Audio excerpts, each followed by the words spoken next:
All right, welcome to the channel, and today we'll be talking about the iFi Neo Stream. And this is kind of similar, almost identical body as the DSD amp DAC thing that they have that I've done a video on before as well. And it has still the same build quality as that. Everything's really nice, all metal, all that fun stuff. This will be a quick video because I've come to determine that I am not the target market for streamers. But this was sent out by iFi Direct, and they are not asking me to say or do anything other than my honest opinion, and I'm going to give my honest opinion regarding it. So, diving right into build and aesthetics, the build and aesthetics honestly is fantastic. It's aluminum all the way around, and I mean, well built. I've yet to have an iFi product that was not that well built. They're all pretty fantastic. I love the little cutout here and the overall design and metal pieces. This one is more or less the same as far as build and quality. It's all premium. It's nice, fine, easily put together. No major seams that are like sticking out in a weird way, or it's just well polished. Overall aesthetic, I mean, I think these are pretty. They're definitely something to be said about the design that they have. I love this plugged in because reasons, so it's making it awkward for me to show you. But we'll go on to the backside, I guess, to show you all the lovely inputs and outputs. And due to the fact that this is a streamer and a DAC to some level, it has all your major, Wi-Fi antenna here. You have your analogs, and your outputs and inputs are all pretty standard fare as far as that. You got your, AES, SPDIF, optical coaxial, your 4.4 balance, which is actually really nice to have. I think that's a kind of a cool one to have on here.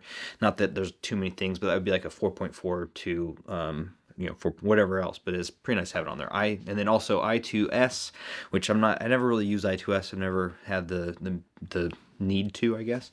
And then for your streaming capabilities, it has a interesting slot here, which is the M12, which is a kind of unique standard. It has like a higher throughput, but it's not very common. So just that's what that device is, or that input there is. And then you have your RJ45, which is your standard LAN or local area network connection. And it also has an optical, and then it has your system upgrade USB-C, which you probably won't use that often, but that's your basic streaming kind of connections. Then you have all your normal audio and analog connections and outputs there. On the front, it has your pretty standard fare. It's got your input output changing button, which is kind of so. And then here's like it's very similar sound to the DSD DAC that they have as well. It looks just like this, same kind of feel and button connection and connection clickiness. The other thing that's kind of interesting is it has this SSD right here that you can plug in an SSD.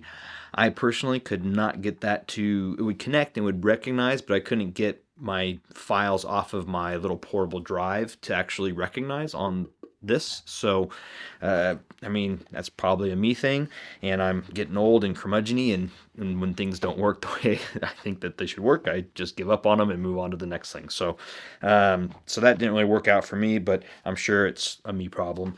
Then moving into the back of this again, just real quick, I wanted to touch on it. Has similar kind of deal here is they have these USBs here that have it says that it's ANC for audio and 5-volt power, and I think that's what that is for, is to kind of have a similar thing where has a quieter USB connection. I'm assuming like it has less jitter or something.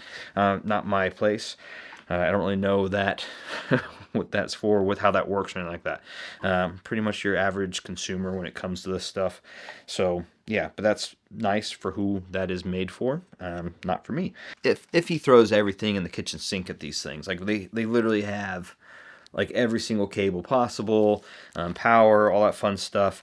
And then it also came with this kind of optical denoiser type device, and I guess I should take it out of the plastic, which does, it's supposed to, you connect the optical in, and then you have to power it by USB, which you can do directly from the stream itself. Like on the back here, you'll see there's like a couple of power things you can connect. And I'm assuming that's also what that USB on the back is for, is to power this, and then it goes back out to your network, and then that helps, or network in and then into your device. So it basically quiets any kind of noise from your Wi-Fi or network, basically, is what this device is intended to do. I didn't use it. It wasn't a thing for me that I utilized, and I didn't really try it that much, so take that for what it is. But if you're a network person that needs something like that and you think you have a lot of noise, this could be a cool device for you. And yeah, so once again, build and aesthetic. Aesthetics are excellent, build is fantastic, and they literally throw everything in the kitchen sink at it. As far as cables, it comes with a stand here, and also has some rubber feet, and you can kind of see, I don't know if you can see that actually, but there's little crosses where you can put the little rubber feet, so you can put it in a horizontal position.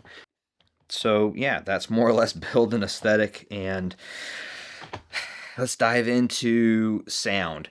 And when I got this thing working, which it was a giant pain in my butt to get to work. The manual was relatively easy to follow, but it was just things just didn't want to work the way I thought they should work. And so like I'm a big fan of the less barriers of entry for me doing a thing, the more likely I am to use that.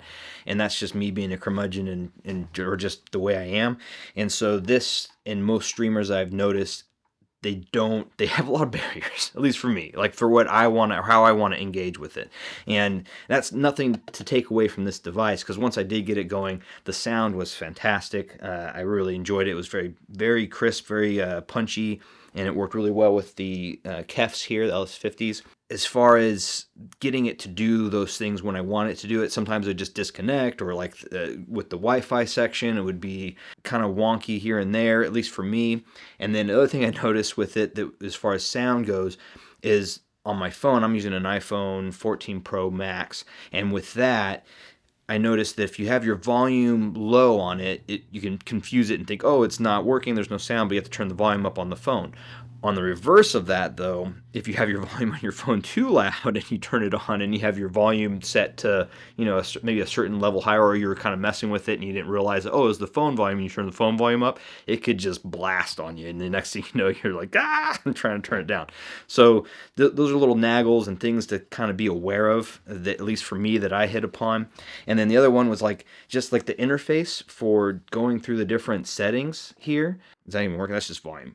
So you hit the little input output button here, and then it goes into this, and it has like all the different little settings, but they weren't intuitive as to what they actually do or did. And so I went into the quick guide and it kind of explained it a little bit, but overall it felt kind of not useless, but useless as far as how I was engaging with it.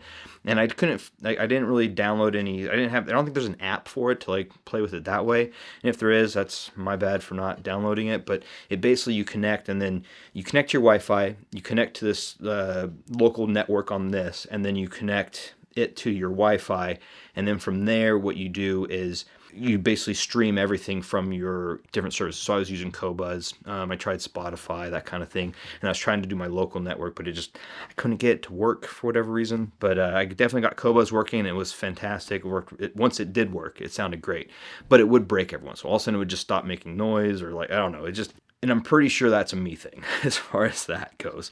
I'm just not the target audience for, or market for, this device. So yeah, take that for what it is. But going back to kind of who this would be for, I think if you have the RJ45, or you need some of these more different network inputs, or as far as you have your Roon, if you had Roon, I'm not a Roon user, so that's probably another factor.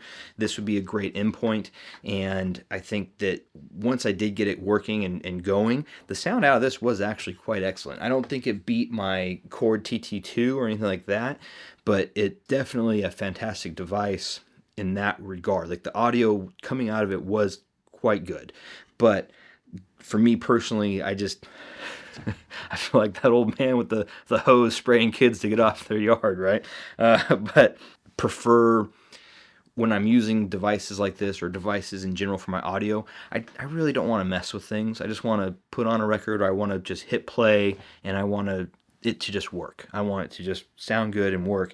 And anytime I have any kind of barrier, my weird ADHD or whatever kicks in, and I'm like, I guess I'm doing something else today. So, or I'll start diving down the rabbit hole of trying to fix it, and then getting all flustered and whatever. But that being said, who I think this is for would be someone that would be a little more patient than me, probably, and also that has Roon, that has more of a like a hardwired network setup, like where you have everything wired up and you take the time to like really get this dialed in, and it will be great. Because I'm pretty sure if I just spent more time just trying to dial it in, but as it's a demo, it's usually like a temporary thing for me, so I tend to just want it to just pluck down, start listening, and try to get my time in with it while I can, and then move from there.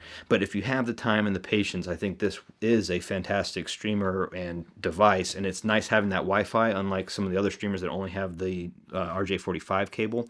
And also it has, I mean, all these other options too for like SPDIF and that kind of thing.